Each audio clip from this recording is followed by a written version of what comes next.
Trojan family, what's going on? Welcome back to the USC LAFB show here on the LAFB network. I'm your host, Ryan Dyrud. One of the biggest questions for this 2027 recruiting class is, will the USC Trojans and Lincoln Riley take a quarterback? Ever since NIL, ever since the transfer portal has really changed the way not just the college football game is kind of perceived and pursued, but also just the way recruiting has taken effect. It's kind of changed the mindset, if you will, on recruiting the most important position, arguably, in the quarterback.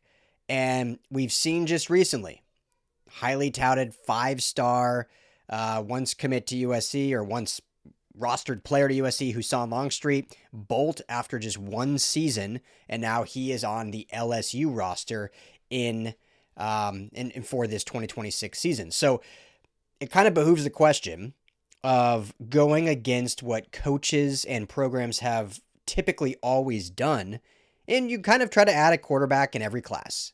And, you know, you're going to lose some, you're going to miss out on some, but that gives you a bevy of talented signal callers that can kind of learn and develop, and when their number's called, you just, hey, next one up, and we just kind of go through and cycle through, and we know those years of USC seemingly having, 3 5-stars in the quarterback room or multiple 4-stars all across the board, and those days are kind of gone. Not just kind of, those days are gone. Like, unless you are willing to shell out an inordinate amount of money to a backup quarterback, which USC gave Husan Longstreet quite a bit to be a true freshman backup, and we're going to give him quite a bit, including an increase, to be a true sophomore backup or a redshirt freshman backup. But unless you're willing to go like the Texas route of where Quinn Ewers, and Arch Manning were making a collective like $7 million between the two of them, you're not going to hold on to many high-profile quarterbacks for very long. It's going to take a different breed of quarterback that's like, yeah, I'm willing to sit 2 years, sometimes 3 years, in order to get my spot, because it's just not the world we live in now. So, all that to be said is, knowing Jonas Williams now is going to be the heir apparent to this roster next season. He is a true freshman this year, will sit behind Jaden Maiava. He will go into next year as a redshirt freshman, and as long as he has developed, he will seemingly get handed the keys to the most talented USC roster we have seen in over a decade and become the starting quarterback next year. So that now gets me to my long-winded way of saying is, will they add a 27 quarterback to then sit behind Jonas Williams?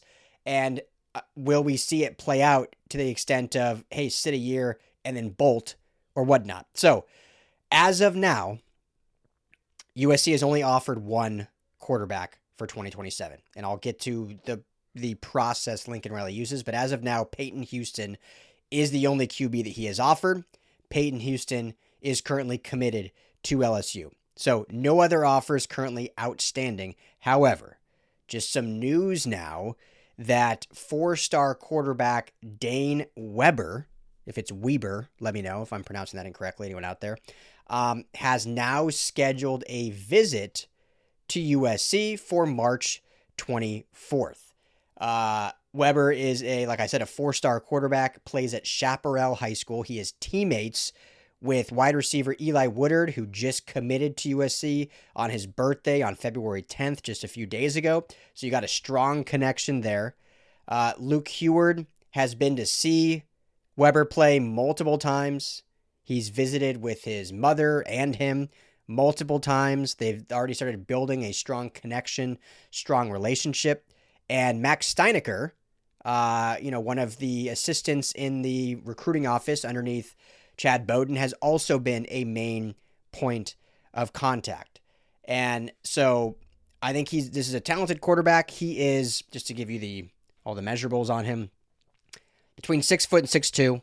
Again, I don't know how all these services have like different heights, but I can't really say anything bad because I'm not the one out there taking these.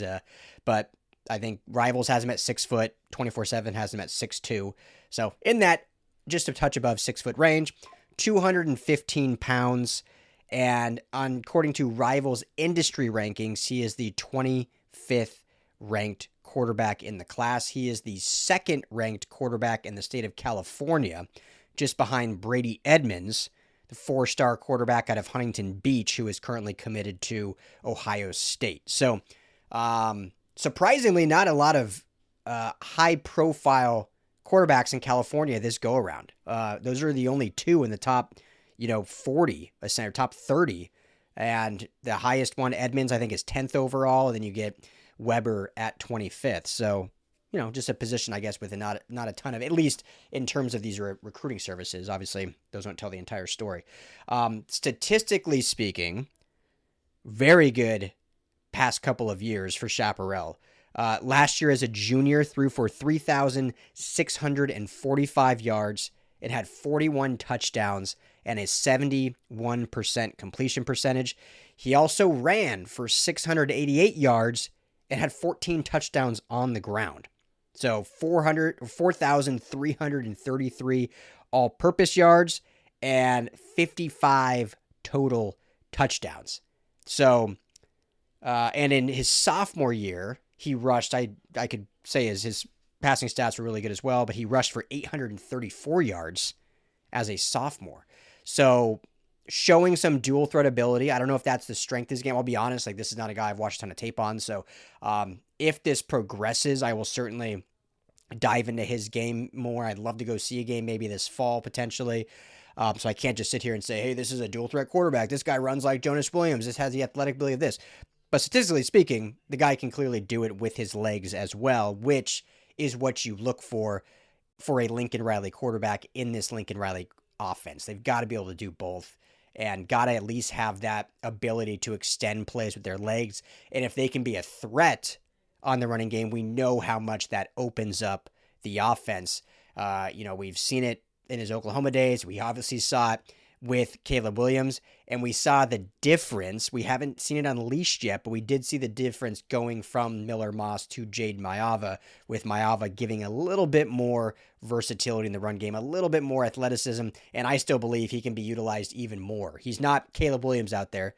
He's not Kyler Murray out there, but he's also not Peyton Manning out there. Maiava has plenty of athleticism to use his legs, and we saw that in the second half of the season get used a lot more. And in games when maybe the passing game wasn't quite on point, they turned to his legs, and it kept things intact. You think about the Nebraska game, they basically won that game because of defense in the second half and Jaden Maiava's running ability. So Weber certainly has shown he can run. I just don't know at what true capacity. I just haven't seen enough of his tape yet, so we will get to that. So there's the specs on him. Hey, what's going on, LAFB family? Before we get to the show, got to tell you about my friends over at Sleeper, the #1 sports app right now, and not just for season-long fantasy. They have daily game updates. They have a live chat that you can chat with other users. Plus, my favorite part is the daily fantasy feature, which is similar to a pick'em. You just choose 2 or more players across any sport,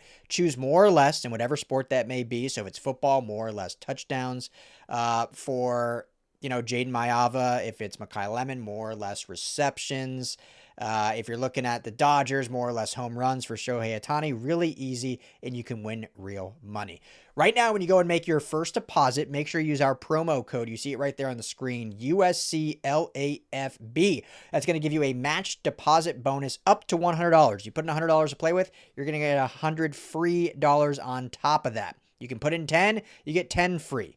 Also, right now, our friends are offering a $20 free entry for any new signups. If you go sign up today, you'll get both those offers. You get $20 right off the bat free to play with. Plus, use that promo code USCLAFB at sign up and you'll get that match bonus as well.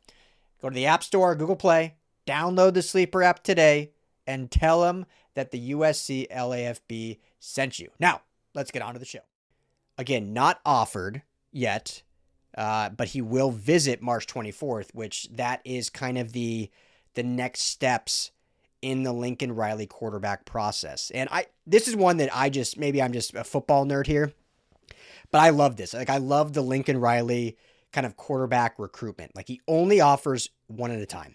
It's not like Oregon where they offer like 25 quarterbacks and then just kind of whittle it down from there. It seems like Oregon offers everyone. You look at all these top quarterbacks, they have an offer from Oregon. And a lot of schools do that too. But Lincoln Riley is always one at a time. Okay, we offer one quarterback. We either go full in on that, see them commit, or we move off and move on to the next. We know when Julian Lewis, during that 2025 recruitment process and that whole kind of circus, he committed way back in 2023. So then basically Lincoln Riley was like, great, you're committed. I'm not going after anyone else. Luckily, the way that they do things, and they have things, again, I'd love to sit down with them and kind of talk about this process, but not saying Lincoln Riley doesn't talk to anyone else, but then Luke Heward, who is the quarterback coach since offensive coordinator, he's kind of the one behind the scenes, kind of building relationships, keeping doors open in case. And if you remember, he was the one really that laid the groundwork for Husan Longstreet to flip. Kind of, kept visiting him, kept the relationship building with Husan. And then when Lincoln Riley and the rest of the staff kind of knew at a point like, hey, this Julian Lewis thing it's gotten too much. Like, he's taken too many visits. Doesn't seem dedicated. Like, I think we need to make a move. And I think it was best for both parties. Again, they made a decision, but then the groundwork had been laid with Husan. Again, not saying Lincoln Riley had never spoken to him, but Luke Heward was the one that really laid it down. Then Riley goes in and says, okay, hey, yeah, we want to offer you. We want you to be here. And then like that, Longstreet flips. So that's kind of this process too, is Heward will be the one with Max Steinecker and others really laying it down with a guy like Weber. And if it gets to the point where Lincoln Riley says, okay, yeah, this is my quarterback, this is who I want, Riley will make the offer. And then usually when that happens, that quarterback ultimately wants to commit to USC. Again, Peyton Houston was the first one, or the only one so far that he has offered in this cycle. And there was a point last spring.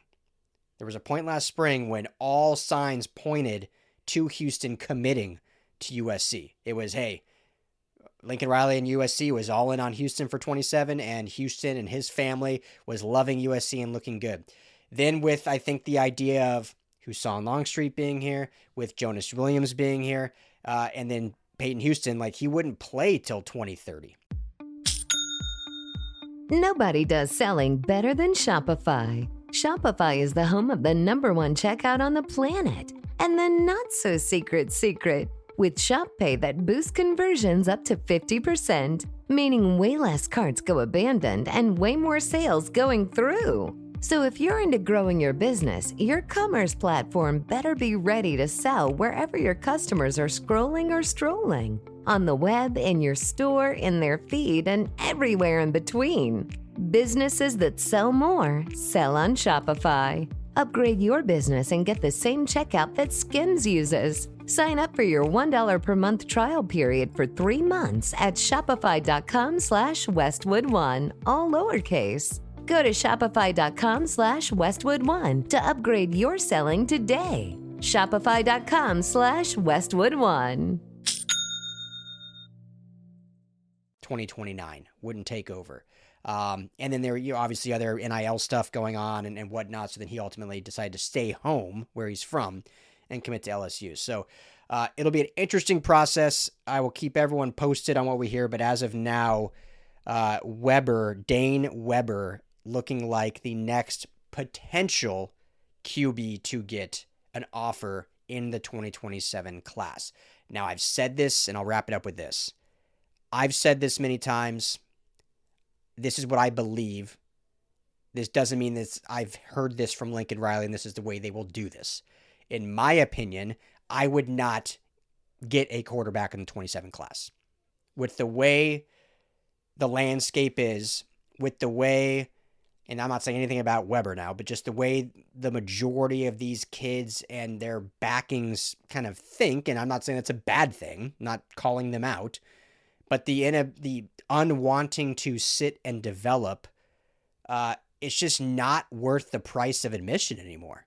Like, you have to change your way of thinking. 5 years ago or whenever, before pre-portal and NIL, you wanted to stack up as much talent in your QB room, knowing that, even then you could transfer. It was a lot more challenging and you couldn't do it in a limited amount of times.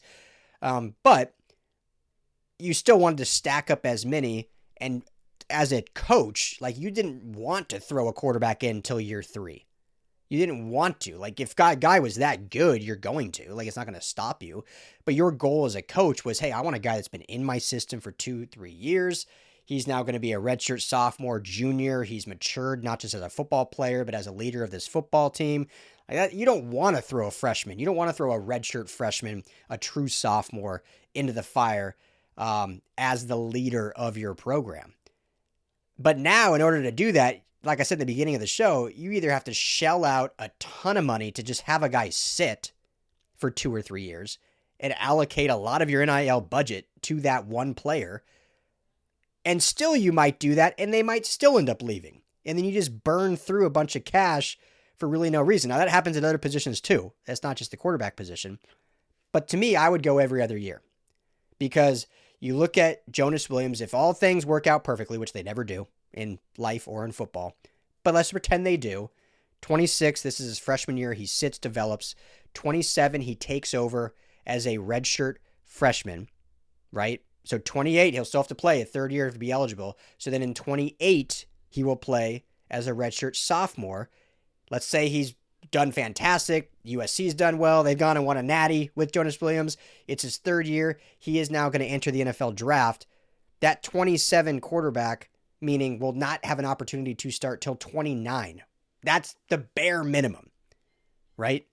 Jonas Williams could do the Jade Mialba thing and decide to come back another year. His fourth, which is only his 4th year, he would have 5 years of eligibility. Well, then that 27 quarterback, are they going to wait a third season? A 4th season? And you just probably burn through $5 million to have him sit there. So it's almost like you got to pace it every other. Basically telling your freshman you're going to sit a year and you'll most likely have an opportunity to start as a redshirt freshman. You know, we can't promise anything. The guy might come back, things change, but it's set up for you to start your second season. And then if things fall apart, you go to the portal and get a veteran like a lot of these teams do anyway. So that's how I would approach it, but we'll see if that happens. So as of now, Dane Weber visiting March 24th. We'll see how that progresses. Keep it right here. More recruiting news, more stuff coming up, and stay tuned for a quick message from our friends at Sleeper. Appreciate you, family. Hit that subscribe button, and as always, fight on.